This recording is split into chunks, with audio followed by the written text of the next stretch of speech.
Good morning, good evening, good afternoon, whatever the case may be. This is Mike, and this is Mike Dell's World number 434. That one's a hard number for some reason. But anyway, 434. This is November 28th, 2025. Yeah, I had to think about that date. This is, what is it, Panic Friday? No, it's Black Friday. Well, yeah, I'm not going to be out shopping. Believe me. Got enough other things to do. Actually, I've got some website work to do for a client/friend of mine.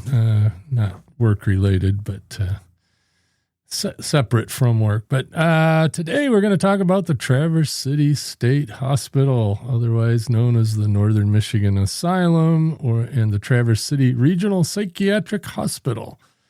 And this complex, and I won't call it a building because it's several buildings. It's a huge campus, kind of on the west side of town, near our medical hospital and a big nursing home. So it's kind of that side of town's always been medical related. But the state hospital was established in Traverse City in 1881. That's a long time ago. That was established by James Decker Munson, who is also the namesake for the Munson Healthcare system, which is our main medical hospital system around here.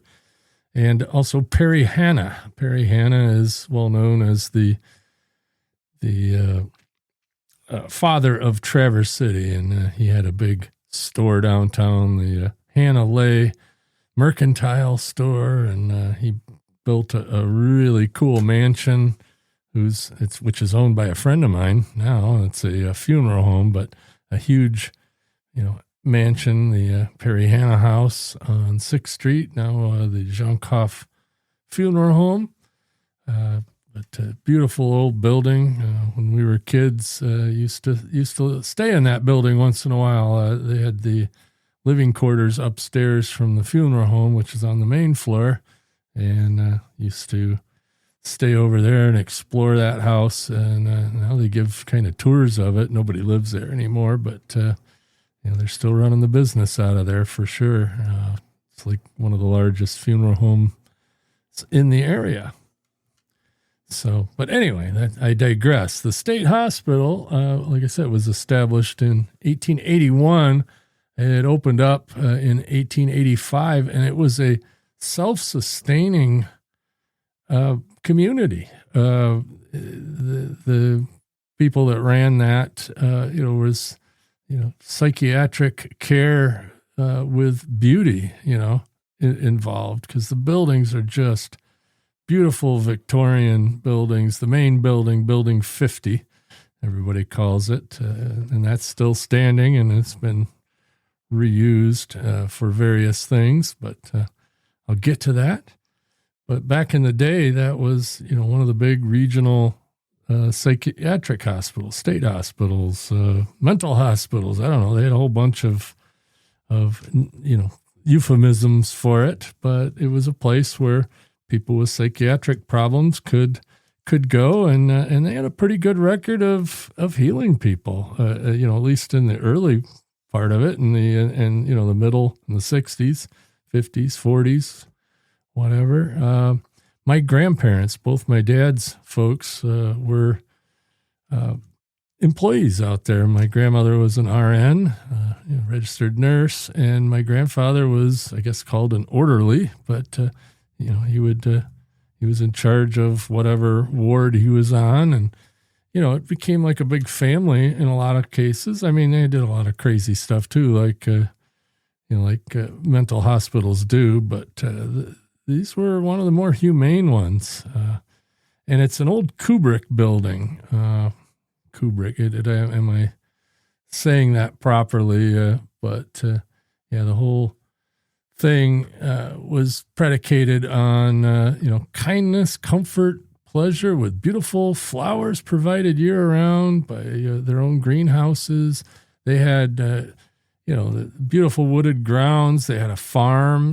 There's a part of the state hospital complex was what's now called the historic Barnes Park.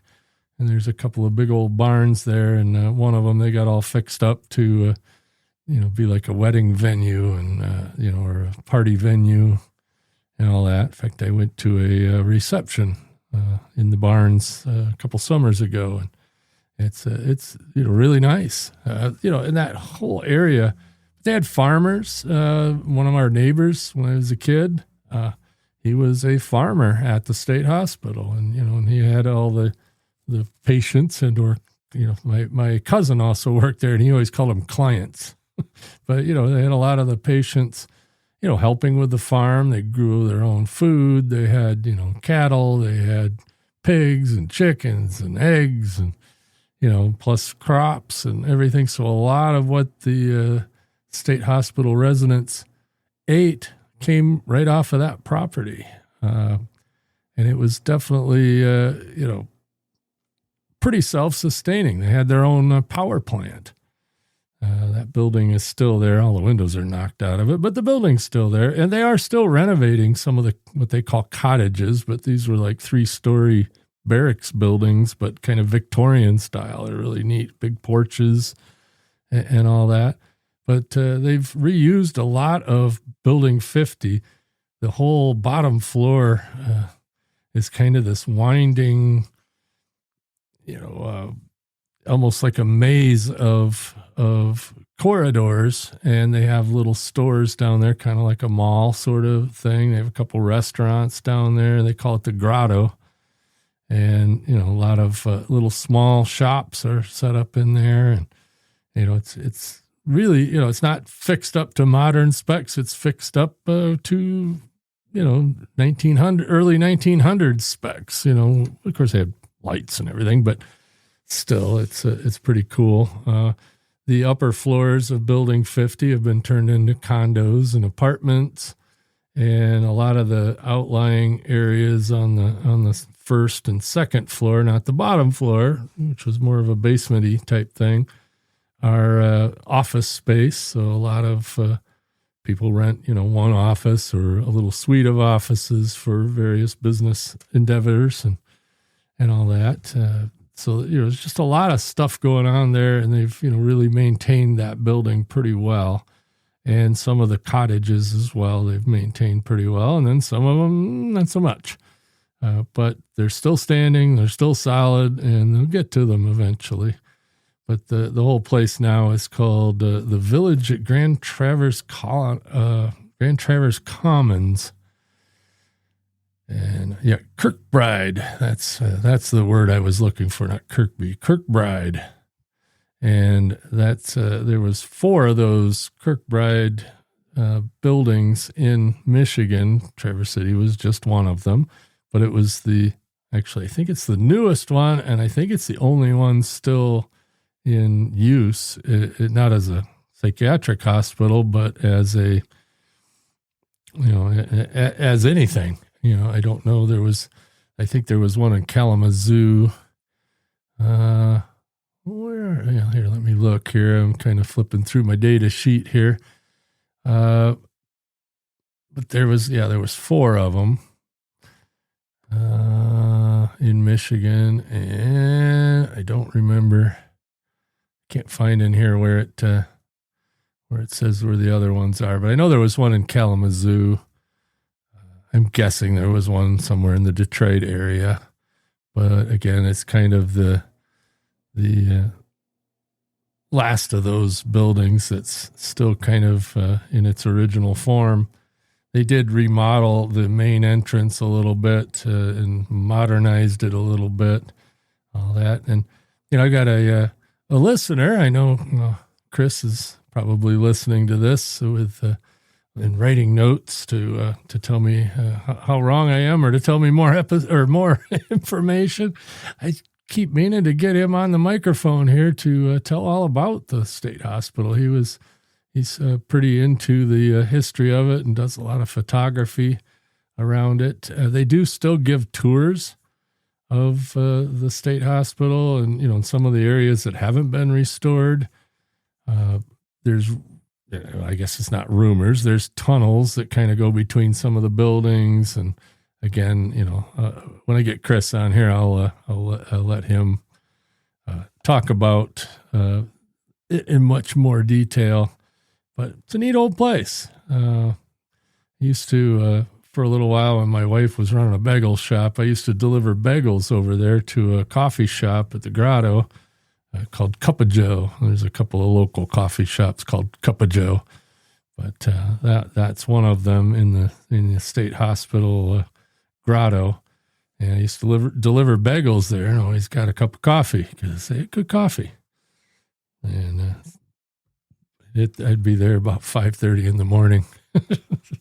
Hey, got to get there early. But anyway, it's pretty impressive building. As you drive into Traverse City, Traverse City's down in a bowl. And if you're coming in from the south, which most people do, they come in on M37, US 31. And as you come over the hill, as you start into town, if you look a little to your left over in the trees, you'll see all the spires sticking up from Building 50 and other buildings around the state hospital grounds or Grand Traverse Commons. Anyway, so that gives you kind of a little overview. I'll throw a picture of the Building 50 in the show notes over at MikeDell.com.